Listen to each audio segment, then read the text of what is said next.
हरे कृष्ण। आज का टॉपिक है किसी का रो रो के बुरा हाल है। तो पछतावे के आंसू रो रहा है कोई, क्या है उनके दिल की हालत, ये जानने की कोशिश करेंगे आज के रीडिंग से। टैरो में से लेंगे 7 कार्ड्स और साथ ही साथ ओरेकल में से भी लेंगे 7 मैसेजेस। तो शुरुआत करते हैं हम कार्ड शफल करके।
आज शुरुआत करेंगे हम पहले ओरेकल से। पहला ही कार्ड है लव ट्रायंगल। यहाँ पे क्लैरिटी पहले ही कार्ड में मिल रही है कि आखिर इनका इतना बुरा हाल क्यों है रो रो के। तो इसका ये कार्ड क्लियर आंसर दे रहा है। लव ट्रायंगल में ये इंसान फंसा हुआ है, या फिर इसने आपसे कुछ बातें छुपा के रखी थी जो इनको अब बहुत ज़्यादा महंगी पड़ रही है। जैसे यहाँ पे किसी के साथ लव ट्रायंगल में इन्वॉल्व होना, और अब जब ये दूसरा पर्सन है वो इनको बहुत ज़्यादा तकलीफ दे रहा है, तो उनको याद आ रहा है कि मेरा पर्सन ही कितना ज़्यादा अच्छा था, मैंने खामखा ही इस पर्सन को चुना। तो अपनी हरकत पे इस पर्सन को पछतावा हो रहा है, इसलिए ये लोग इस तरह से रो रहे हैं। फिर है लोन ट्रैवलर।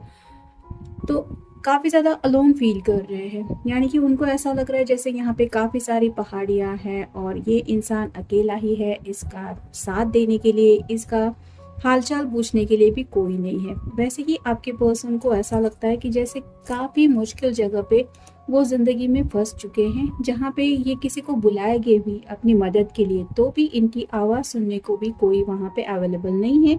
इतना ज़्यादा ये खुद को अकेला महसूस कर रहे हैं, और ऐसे अकेलेपन में उनको जब एहसास होता है कि ऐसा कौन है जो मुझे इस हालत में भी हेल्प करने के लिए सामने आ सकता है, या फिर मेरी मुश्किल हालत में मेरी हेल्प कर सकता है, तो उनको याद आती है सिर्फ और सिर्फ आपकी, और शायद इसीलिए इस पर्सन को अब पछतावा हो रहा है।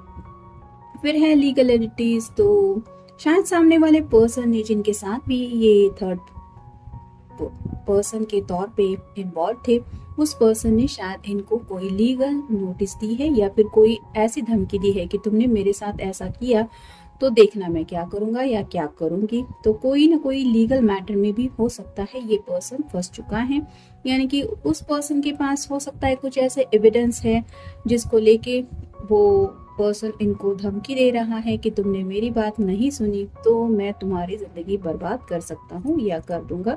और ये जब धमकी वो सुनते हैं तो उन्हें एहसास होता है कि ये ऑप्शन उन्होंने आखिर चुना क्यों, और अपनी नादानियों को जब ये याद करते हैं तो सच्चे दिल से इन्हें पछतावे के सिवा अब कुछ और महसूस नहीं होता। फिर है हस्टल एंड बस्टल, जिसका मतलब ही यही है कि इस पर्सन की जिंदगी में काफी ज्यादा हलचल मची हुई है। उनको समझ में नहीं आ रहा है कि करे तो क्या करे, यानी कि भागदौड़ काफी ज्यादा हो रही है अपने आप को शायद इस पर्सन से छुड़ाने के लिए भी, या फिर हो सकता है इसको समझाने के लिए भी इनकी ज़िंदगी में ये जो भी एफर्ट्स ले रहे हैं उसकी वजह से काफ़ी ज़्यादा उथल-पुथल मची हुई है, और ये भी एक वजह है कि इनको सच्चे दिल से पछतावा हो रहा है। फिर है प्लेफुल। तो ज़िंदगी में बस खाओ पियो मज़े करो, यही सब शायद अब तक ये पर्सन करते आए हैं। जैसे यहाँ पे ये तीनों लोग मिलके डांस कर रहे हैं, एंजॉय कर रहे हैं, वैसे शायद इस पर्सन ने ज़िंदगी को सिर्फ एंजॉय करने के तौर पे इस पर्सन से कनेक्ट होने का शायद सोचा था। सीरियस मैटर नहीं था, लेकिन अब जब बातें उनके गले पड़ रही है या फिर उनको डील कर पाना इनको मुश्किल हो रहा है, तो यही प्लेफुल एनर्जी उनको बहुत ज़्यादा भारी पड़ रही है। यानी कि अपनी गलती का एहसास वो खुद ही कर पा रहे हैं, खुद के डिसीजन को लेके सोचते हैं तब। फिर है रिलीज योरसेल्फ। तो खुद को फंसा हुआ या फिर बंधा हुआ ये महसूस कर रहे हैं और खुद को उस मुसीबत से छुड़ाने की कोशिश करते हुए उनको एहसास होता है कि ये कैसे वहाँ पे फंस गए, और वही बातें शायद उनको आपकी याद दिला रही है और इस वजह से शायद इन्हें रोना आ रहा है। और फाइनल कार्ड है डिवाइन फेमिनिन। तो जिनके लिए भी आप ये रीडिंग देख रहे हैं, हो सकता है ये पर्सन आपका डिवाइन फेमिनिन है या फिर ये आपको अपना डिवाइन फेमिनिन समझ रहा है, जिसकी वजह से ये आपसे कनेक्ट हो रहे हैं अब जब मुसीबत में है। तो अब देखते हैं टैरो हमें क्या बता रहा है। पहला ही कार्ड है टेम्परेंस का। यहाँ पे जैसे स्लाइटली 2 ऑफ कप की एनर्जी भी है, जैसे कर्मा का कार्ड भी ये कहा जाता है। तो आप दोनों एक दूसरे से बिल्कुल अपोजिट थे और यहाँ पे 2 ऑफ कप की एनर्जी में आने वाले थे, यानी कि इस प्यार को और ज़्यादा ब्लॉसम होने के लिए इस पर्सन ने शायद वक्त ही नहीं दिया। इन्होंने अपनी कोई अलग राह चुन ली, जिसकी वजह से शायद आप अकेले पड़ गए। और अब जब इन्हें अपनी गलती का एहसास होता है तो इन्हें वो अकेलापन महसूस हो रहा है जो शायद कभी इन्होंने आपको दिया, या फिर इस पर्सन ने अगर सीरियसली इस रिश्ते को लिया ही नहीं था तो अब अपनी सीरियस लाइफ में वो जब प्रॉब्लम्स फेस कर रहे हैं तो उन्हें आपके प्यार के इम्पोर्टेंस महसूस हो रहे हैं। और जैसे ये पर्सन इस जग की तरफ नहीं देख पा रहा, वैसे ही शायद आपके पर्सन नज़रें नहीं मिला पा रहे हैं आपसे, या फिर वो सोच रहे हैं कि मैं कैसे अपने पर्सन से नज़रें मिला पाऊंगा, मैंने इतना सब कुछ किया है। और शायद यही वजह है कि इनको रोना आ रहा है। फिर है 5 of wheels, earth sign, Taurus, Virgo या फिर कैप्रिकॉर्न। जैसे ये दोनों भी ठंड में ठिठुर रहे हैं और यहाँ पे काफ़ी ज़्यादा पेंटिकल्स है, तो शायद आपने पास्ट में भी इस पर्सन का मुसीबत के वक्त में साथ निभाया था। यानी कि आपने, जैसे यहाँ पे भी बर्फ गिर रही है लेकिन ये दोनों एक दूसरे के साथ हैं, वैसे ही आज जब ये पर्सन खुद अकेले मुसीबतों का सामना कर रहे हैं तो उन्हें आपके उस साथ की यादें ट्रिगर करती है। यानी कि वो डिस्टर्ब हो जाते हैं ये सोच के कि आज मैं अकेला हूँ और क्यों हूँ, ये मेरी अपनी गलती है। फिर है स्ट्रेंथ, लियो का कार्ड है, आपका या उनका साइन हो सकता है। यहाँ पे जैसे इस बियर को हैंडल कर पाना इजी नहीं था, लेकिन शायद आपने इजीली अपने पर्सन को हैंडल किया था। यहाँ पे भी ये दोनों एक दूसरे से बिल्कुल अपोजिट है। वैसे ही आपके पर्सन का जो नेचर है, अब जो वाइल्डनेस है वो दुनिया के सामने आ रहा है। जैसे भालू किसी किसी को प्यारा भी लगता है, क्यूट भी लगता है, जैसे टेडी बेयर के तौर पे हम उसको घर में रखने की कोशिश भी करते हैं एक सॉफ्ट टॉयज के तौर पे, लेकिन जब असलियत में यही भालू गुस्से में किसी के सामने आ जाए तो इंसान डर जाता है। वैसे ही शायद इस पर्सन का नेचर ऐसा है कि जिससे शायद काफ़ी लोग अब उनसे डिस्टेंस बना रहे हैं, दूरियां रख रहे हैं, और जिस वजह से ये पर्सन अकेले पड़ रहे हैं और ऐसे में उन्हें हिम्मत दिलाने के लिए भी कोई नहीं है। और जब वो बात करते हैं, सोचते हैं कि आखिर कौन था जो मुझे ऐसे समझ के ले रहा था, तो उन्हें एहसास होता है ये सिर्फ आप ही थे जिन्होंने इनको हैंडल किया था, या फिर पूरी सूझबूझ के साथ आपने समझदारी के साथ इनसे कनेक्ट होने की कोशिश की थी सच्चे दिल से। लेकिन इन्होंने जब अब इतनी सारी गलतियां की हैं तो उन्हें एहसास हो रहा है अपने इस वाइल्ड नेचर का। फिर है king of wands, fire sign, Aries, Leo या फिर सैजिटेरियस।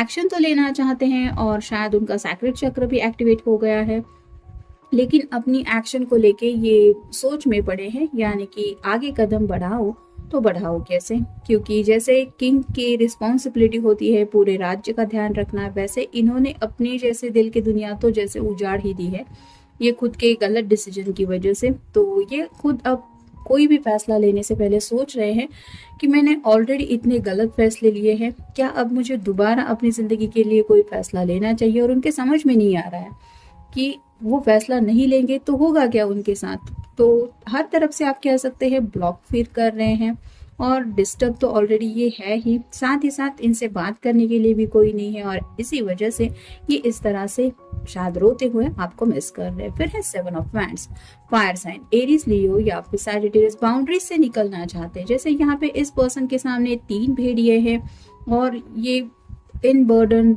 यहाँ पे भी बाउंड्रीज का जैसा कुछ दोनों साइड पे है और ये पर्सन आगे बढ़ना चाहता है, हिम्मत दिखाना चाहता है, लेकिन उनको पता है कि आगे बहुत ज्यादा रिस्क है। ये वाइल्ड एनिमल्स हैं और इनको एक साथ कंट्रोल पाना इट्स नॉट इजी। तो वैसे ही शायद राइट नाउ इस पर्सन के सामने ऐसी काफी सारी मुसीबतें हैं जिनको एक साथ अगर वो डील करने की हिम्मत भी दिखाते हैं तो भी रिजल्ट क्या होगा ये उनको खुद नहीं पता।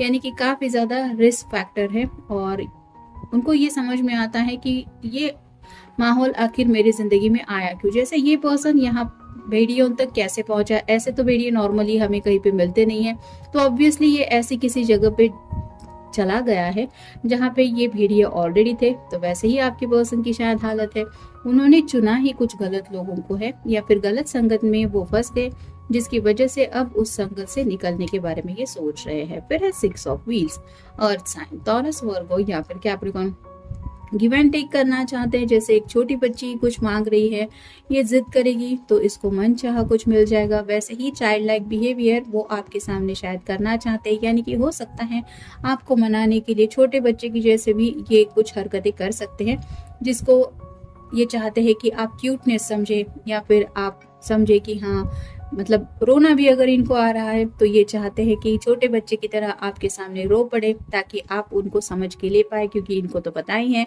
आपका नेचर बहुत काइंड है, आप बहुत दयालु हैं। आप आफ्टर ऑल दया दिखाते हुए, माफ करते हुए इनकी हेल्प करने के लिए हाथ आगे बढ़ा देंगी। जैसे ये पर्सन है ये अपनी झोली में से ये सेब इस लड़की को दे रही है, वैसे ही शायद आपकी तरफ से ये मदद का हाथ मांगना चाहते हैं और इसके लिए क्या करना चाहिए ये वो सोच रहे हैं। और फाइनल कार्ड है द सन। यहाँ पे जैसे ये शॉल के जैसा आप कह सकते हैं, मतलब अभी भी इस पर्सन के दिलो दिमाग में प्यार की बातें हैं और जब वो सोचते हैं कि हाँ मैं ऐसे बिहेव करूंगा या करूंगी, अपने पर्सन के सामने रो भी पड़ूंगा, सच्चे दिल से अपनी गलती मान लूंगा तो वो मुझे माफ कर देगा या कर देगी, जिसकी वजह से मैं अपनी जिंदगी में आगे बढ़ पाऊंगा, ऐसा उनको लगता है। और आप कह सकते हैं कि उनको एहसास हो रहा है कि अगर मैं सच्चे पछतावे के साथ अपने पर्सन के सामने अगर गलतियां कबूल कर दूंगा या कर दूंगी तो मेरा पर्सन इतना समझदारी दिखाने वाला है कि वो मुझे माफ कर देगा और मेरे साथ जिंदगी में आगे बढ़ने को भी तैयार हो जाएगा, ऐसा वो सोच रहे हैं। और इस सोच को भी लेके वो जब कुछ थिंकिंग उनके दिलो दिमाग में चलती रहती है तो उन्हें एहसास होता है कि ये मैं क्या कर रहा हूँ, मतलब आपके अच्छे होने का फायदा उठा रहे हैं ये वो समझ रहे हैं, लेकिन शायद उनके हालात ही ऐसे हैं जिसकी वजह से मे भी इनका दिल कर रहा है आपके सामने सब बातें रखे और आपको दिल से सॉरी कहे ताकि आप उन्हें माफ करके इस अकेलेपन से निकाल पाए। तो जनरल रीडिंग है, आपके साथ जितना रेजोनेट हो उतना ले लीजिए। मिलेंगे नेक्स्ट रीडिंग में।